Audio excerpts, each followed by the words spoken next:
भगवान गौतम बुद्ध, जिन्होंने अपने महान विचारों और उपदेशों से दुनिया को एक नया रास्ता दिखाया और समाज में अभूतपूर्व परिवर्तन लाने में अपना अहम योगदान दिया। गौतम बुद्ध द्वारा दिए उपदेशों को मानकर कई लोग न सिर्फ अपने जीवन में सफल हुए, बल्कि उनके मन में समाज के प्रति प्रेम, सद्भाव की भावना का भी विकास हुआ। गौतम बुद्ध भारत के महान दार्शनिक, वैज्ञानिक, धर्मगुरु, एक महान समाज सुधारक और बौद्ध धर्म के संस्थापक थे। गौतम बुद्ध ने हिंदू धर्म में सिद्धार्थ के रूप में जन्म लिया था। बाद में उन्होंने गृहस्थ जीवन में भी प्रवेश किया, लेकिन अपनी शादी के कुछ समय बाद उन्होंने अपनी पत्नी और बच्चे का त्याग दिया और पारिवारिक मोह माया से अलग होकर वे बौद्ध धर्म के प्रवर्तक बन गए। आपको बता दें कि भगवान गौतम बुद्ध दुनिया को जन्म, मृत्यु और दुखों से मुक्ति दिलाने के मार्ग की तलाश और सत्य दिव्य ज्ञान की खोज में लग गए। इसके बाद उन्होंने भौतिकवादी दुनिया में अपना रास्ता ढूंढा। करुणा भाव से भरे हुए और सत्य, अहिंसा को महात्मा गौतम बुद्ध ने अपना जीवन का आधार माना और बाद में उन्होंने लोगों को भी इसी मार्ग पर चलने के लिए प्रेरित किया। उनके महान उपदेशों को सुनकर कई लोगों ने अपने जीवन तक बदल डाला। चलिए जानते हैं बौद्ध धर्म के संस्थापक गौतम बुद्ध के जीवन के बारे में और उपलब्धियों के बारे में। महात्मा गौतम बुद्ध का पूरा नाम सिद्धार्थ गौतम बुद्ध था। उनका जन्म 483 और 563 ईस्वी पूर्व के बीच कपिलवस्तु के पास लुम्बिनी, नेपाल में हुआ था। आपको बता दें कि कपिलवस्तु की महारानी महामाया देवी को अपने पीहर देवदह जाते हुए रास्ते में प्रसव पीड़ा हुई और उन्होंने एक बालक को जन्म दिया था। आपको बता दें कि उनके पिता का नाम शुद्धोधन था, जो कि शाक्य के राजा थे। परंपरागत कथाओं के मुताबिक उनकी माता माया देवी थी, जो कोली वंश से संबंधित थी, जिनका सिद्धार्थ के जन्म के 7 दिन बाद निधन हो गया था। इसके बाद उनका पालन पोषण उनकी मौसी और शुद्धोधन की दूसरी रानी महाप्रजावती गौतमी ने किया था, जिसके बाद इनका नाम सिद्धार्थ रख दिया गया, जिनके नाम का अर्थ है वह जो सिद्धि प्राप्ति के लिए जन्मा हो, अर्थात सिद्ध आत्मा, जिसे सिद्धार्थ ने गौतम बुद्ध बनकर अपने कामों से सिद्ध किया। वहीं इनके जन्म के समय एक साधु ने भविष्यवाणी की थी कि यह बालक एक महान राजा या किसी महान धर्म का प्रचारक होगा, और आगे चलकर साधु महाराज की इस भविष्यवाणी को गौतम बुद्ध ने सही भी साबित किया और वे पवित्र बौद्ध धर्म के प्रवर्तक बने और समाज में फैली बुराइयों को दूर कर उन्होंने समाज में काफी हद तक सुधार किया। वहीं जब राजा शुद्धोधन को इस भविष्यवाणी के बारे में पता चला तो वे काफी सतर्क हो गए और उन्होंने इस भविष्यवाणी को गलत साबित करने के लिए अथक प्रयास किए, क्योंकि सिद्धार्थ के पिता चाहते थे कि वे उनके राज सिंहासन को संभालें और अपने पुत्र के कर्तव्य को पूरा करें। वहीं इसलिए वे उन्हें अपने राजमहल से बाहर भी नहीं निकलने देते थे। वे सिद्धार्थ को अपने महल में सभी ऐशो आराम देने की कोशिश करते थे, लेकिन बालक सिद्धार्थ का मन बचपन से ही इन आडंबरों से दूर ही था। इसलिए राजा की काफी कोशिशों के बावजूद भी सिद्धार्थ ने अपने पारिवारिक मोह माया का त्याग कर दिया और सत्य की खोज में निकल पड़े। आपको बता दें कि गौतम बुद्ध शुरू से ही दयालु प्रवृत्ति के व्यक्ति थे। एक कहानी के मुताबिक जब इनके सौतेले भाई देवव्रत ने एक पक्षी को अपने बाण से घायल कर दिया था, इस घटना से गौतम बुद्ध को काफी दुख हुआ था, जिसके बाद उन्होंने उस पक्षी की सेवा कर उसे जीवन दिया था। वहीं गौतम बुद्ध स्वभाव के इतने दयालु थे कि वे दूसरे के दुख में दुखी हो जाया करते थे। उन्हें प्रजा की तकलीफों को नहीं देखा जाता था, लेकिन उनका ये स्वभाव राजा शुद्धोधन को अच्छा नहीं लगता था। राजा शुद्धोधन ने सिद्धार्थ का मन शिक्षा में लगाया, जिसके चलते सिद्धार्थ ने विश्वामित्र से शिक्षा ग्रहण की थी। यही नहीं, गौतम बुद्ध को वेद उपनिषदों के साथ युद्ध कौशल में भी निपुण बनाया गया। सिद्धार्थ को बचपन से ही घुड़सवारी का शौक था। वहीं धनुष, बाण और रथ हाँकने वाला एक सारथी में कोई दूसरा मुकाबला नहीं कर सकता था। वहीं 16 साल की उम्र में उनके पिता ने सिद्धार्थ की शादी राजकुमारी यशोधरा से कर दी, जिससे उन्हें एक बेटे पैदा हुआ, जिसका नाम राहुल रखा गया। गौतम बुद्ध का मन गृहस्थ जीवन में लगाने के लिए उनके पिता ने उन्हें सभी तरह की सुख सुविधाएं उपलब्ध करवाईं। यहाँ तक कि सिद्धार्थ के पिता ने अपने बेटे के भोग विलास का भी भरपूर बंदोबस्त किया था। राजा शुद्धोधन ने अपने बेटे सिद्धार्थ के लिए 3 ऋतुओं के हिसाब से 3 महल भी बनाए थे, जिसमें नाच गान और ऐशो आराम की सभी व्यवस्थाएं मौजूद थी। लेकिन ये चीजें भी सिद्धार्थ को अपनी तरफ आकर्षित नहीं कर सकी, क्योंकि सिद्धार्थ को इन आडंबरों से दूर रहना ही पसंद था, इसलिए वे इस पर कोई खास ध्यान नहीं देते थे।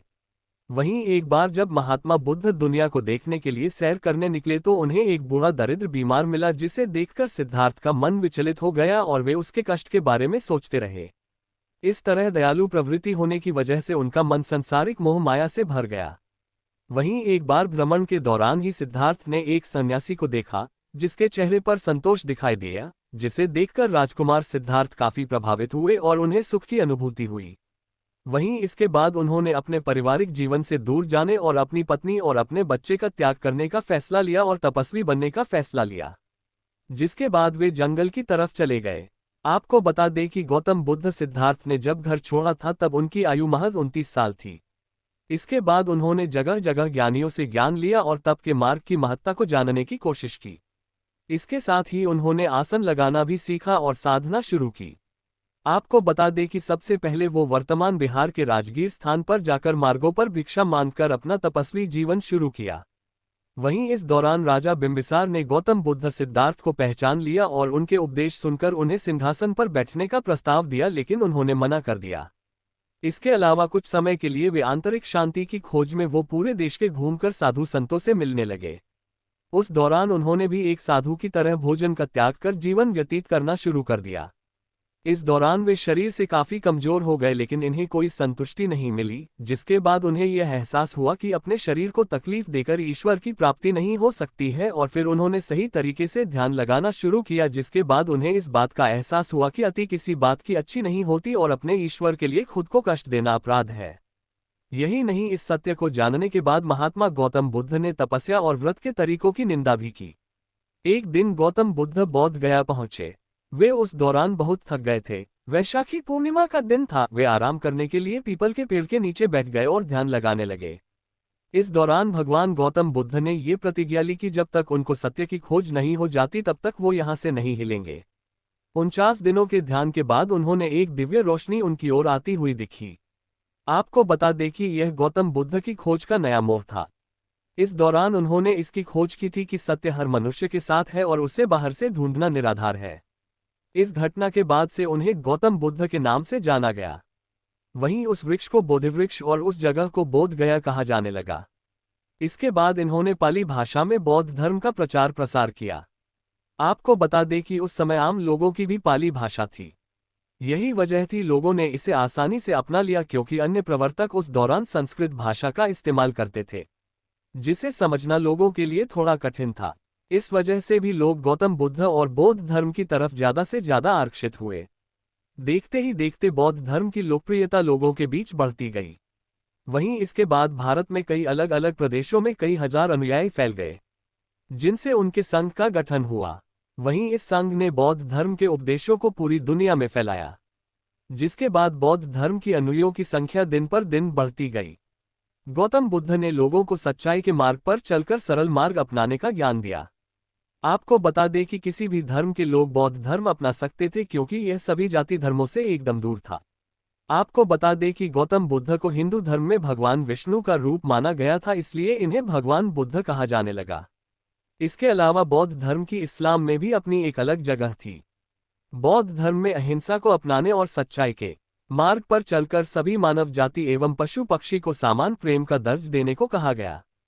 इसके साथ ही आपको बता दें कि महात्मा बुद्ध के पिता और उनके बेटे राहुल दोनों ने बाद में बौद्ध धर्म अपनाया था। गौतम बुद्ध के उपदेशों एवं प्रवचनों का प्रचार प्रसार सबसे ज्यादा सम्राट अशोक ने किया। दरअसल कलिंग युद्ध में हुए नरसंहार से व्यथित होकर सम्राट अशोक का हृदय परिवर्तन हो गया और उन्होंने महात्मा बुद्ध के उपदेशों को अपनाते हुए इन उपदेशों को अभिलेखों द्वारा जन जन तक पहुंचाया। यही नहीं, सम्राट अशोक ने विदेशों में भी बौद्ध धर्म के प्रचार में अपना महत्वपूर्ण योगदान दिया। गौतम बुद्ध ने तत्कालीन रूढ़ियों और अंधविश्वासों का खंडन कर एक सहज मानवधर्म की स्थापना की। उन्होंने कहा कि जीवन संयम, सत्य और अहिंसा का पालन करते हुए पवित्र और सरल जीवन व्यतीत करना चाहिए। उन्होंने कर्म, भाव और ज्ञान के साथ सम्यक की साधना को जोड़ने पर बल दिया, क्योंकि कोई भी अति शांति नहीं दे सकती। इसी तरह पीड़ाओं तथा मृत्यु भय से मुक्ति मिल सकती है और भयमुक्ति एवं शांति को ही उन्होंने निर्वाण कहा है। उन्होंने निर्वाण का जो मार्ग मानव मात्र को सुझाया था, वह आज भी उतना ही प्रासंगिक है जितना आज से 2500 वर्ष पूर्व था। मानवता की मुक्ति का मार्ग ढूंढने के लिए उन्होंने स्वयं राजसी भोग विलास त्याग दिया और अनेक प्रकार की शारीरिक यंत्रणाएं झेली। गहरे चिंतन, मनन और कठोर साधना के पश्चात ही उन्हें गया, बिहार में बोधिवृक्ष के नीचे तत्वज्ञान प्राप्त हुआ था और उन्होंने सर्वप्रथम 5 शिष्यों को दीक्षा दी थी। आपको बता दें कि 80 साल की आयु में गौतम बुद्ध ने अपने निर्वाण की घोषणा की थी। समाधि धारण करने के बाद गौतम बुद्ध के अनुयायियों ने बौद्ध धर्म का जमकर प्रचार प्रसार किया था। उस दौरान महात्मा बुद्ध द्वारा दिए गए उपदेशों को जन जन तक पहुंचाने की कोशिश की गई और बड़े स्तर पर लोगों ने बौद्ध धर्म के उपदेशों का अनुसरण भी किया। भारत के अलावा भी चीन, Thailand, Japan, Korea, Mongolia, Burma, Sri Lanka जैसे देशों ने बौद्ध धर्म को अपनाया था। तत्पश्चात अनेक प्रतापी राजा भी उनके अनुयायी बन गए। उनका धर्म भारत के बाहर भी तेजी से फैला और आज भी बौद्ध धर्म चीन, जापान आदि कई देशों का प्रधान धर्म है। उनके द्वारा बताई गई बातों की स्थानिक लोग बड़ी श्रद्धा से मानते थे और उनकी मृत्यु के बाद भी लोग उनके द्वारा बताए गए रास्तों पर चलते थे और उनकी बातों का पालन करते थे। उनकी बातों को कई लोगों ने अपने जीवन में अपनाकर अपना जीवन समृद्ध बनाया है और उनकी मृत्यु के 400 साल बाद भी लोग उन्हें भगवान का रूप मानते थे। महात्मा बुद्ध के उपदेश बड़े ही सीधे और सरल थे। उन्होंने कहा था कि समस्त संसार दुखों से भरा हुआ है और ये दुख का कारण इच्छा या तृष्णा है।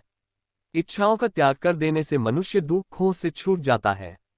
उन्होंने लोगों को ये भी बताया कि सम्यक दृष्टि, सम्यक भाव, सम्यक भाषण, सम्यक व्यवहार, सम्यक निर्वाह, सत्य पालन, सत्य विचार और सत्य ध्यान से मनुष्य की तृष्णा मिट जाती है और वह सुखी रहता है। भगवान बुद्ध के उपदेश आज के समय में भी बहुत प्रासंगिक हैं। महात्मा बुद्ध का जीवन वाकई प्रेरणा देने वाला है। उन्होंने मानवता की मुक्ति का मार्ग ढूंढने के लिए उन्होंने खुद राजसी भोग विलास त्याग दिया और कई तरह की शारीरिक परेशानियों का सामना किया।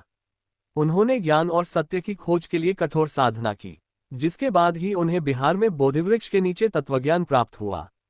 आपको बता दें कि महात्मा बुद्ध ने अपने 5 शिष्यों को दीक्षा भी दी थी। यहाँ तक कि कई बुद्धिमान और प्रतापी राजा भी महात्मा बुद्ध के उपदेशों को ध्यानपूर्वक सुनते थे और उनका अनुसरण करते थे और वे भी गौतम बुद्ध के अनुयायी बन गए थे। इस तरह बौद्ध धर्म भारत में ही नहीं बल्कि पूरी दुनिया में बड़ी तेजी से फैल गया था। भगवान गौतम बुद्ध के मुताबिक मानव जीवन दुखों से भरा पड़ा है। उन्होंने बताया कि पूरे संसार में सारी वस्तुएं दुखमय है। इसके अलावा भगवान गौतम बुद्ध में मानव जीवन और मरण के चक्र को दुखों का मूल कारण माना और बताया कि किसी भी धर्म का मूल उद्देश्य मानव को इस जन्म और मृत्यु के चक्र से छुटकारा दिलाना होना चाहिए। महात्मा गौतम बुद्ध ने संसार में व्याप्त न सिर्फ दुखों के बारे में बताया बल्कि दुख उत्पन्न होने के कई कारण भी बताए। इसके अलावा भगवान गौतम बुद्ध ने दुखों से छुटकारा दिलाने के मार्ग को भी बताया है। आपको बता दें कि इसके लिए बुद्ध ने अष्टांगिक मार्ग को उपयुक्त बताया है। सम्यक दृष्टि, सत्य तथा असत्य को पहचानने की शक्ति। महात्मा बुद्ध के मुताबिक जो भी शख्स दुखों से मुक्ति जाना चाहता है उसमें सत्य और असत्य को पहचानने की शक्ति होनी चाहिए।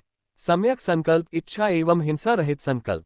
महात्मा बुद्ध के मुताबिक जो लोग दुखों से मुक्ति पाना चाहते हैं उन्हें ऐसे संकल्प लेने चाहिए जो कि हिंसा रहित हो और उनकी इच्छा प्रबल हो।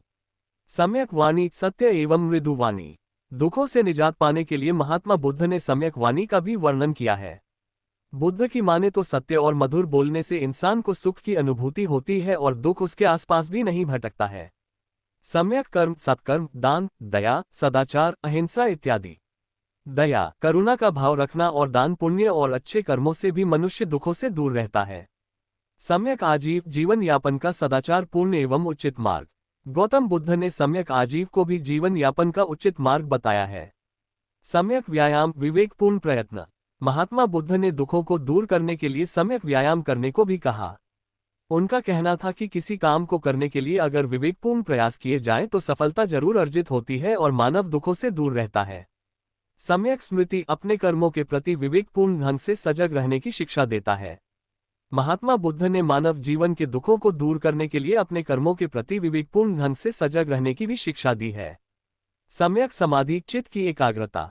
महात्मा बुद्ध ने मानव जीवन में एकाग्रता के महत्वों को भी बताया है। उन्होंने कहा सम्यक समाधि लेने से मनुष्य दुखों से दूर रहता है। इसके अलावा गौतम बुद्ध ने निर्वाण प्राप्ति को सरल बनाने के लिए निम्न 10 शीलों पर बल दिया। अहिंसा, सत्य, अस्तेय, चोरी न करना, अपरिग्रह, किसी प्रकार की संपत्ति न रखना, मद सेवन न करना, असमय भोजन न करना, सुखप्रद बिस्तर पर नहीं सोना, धन संचय न करना, स्त्रियों से दूर रहना, नृत्य गान आदि से दूर रहना। इसके साथ ही भगवान बुद्ध ने जीवों पर दया करने का भी उपदेश दिया और हवन, पशुबलि जैसे आडंबरों की जमकर निंदा की है। इसके अलावा महात्मा बुद्ध ने सनातन धर्म के कुछ संकल्पों का प्रचार और प्रसार किया था, जैसे अग्निहोत्र और गायत्री मंत्र। बौद्ध धर्म सभी जातियों और पंथों के लिए खुला है। उसमें हर आदमी का स्वागत है। ब्राह्मण हो या चांडाल, पापी हो या पुण्यात्मा, गृहस्थ हो या ब्रह्मचारी, सबके लिए उनका दरवाजा खुला है।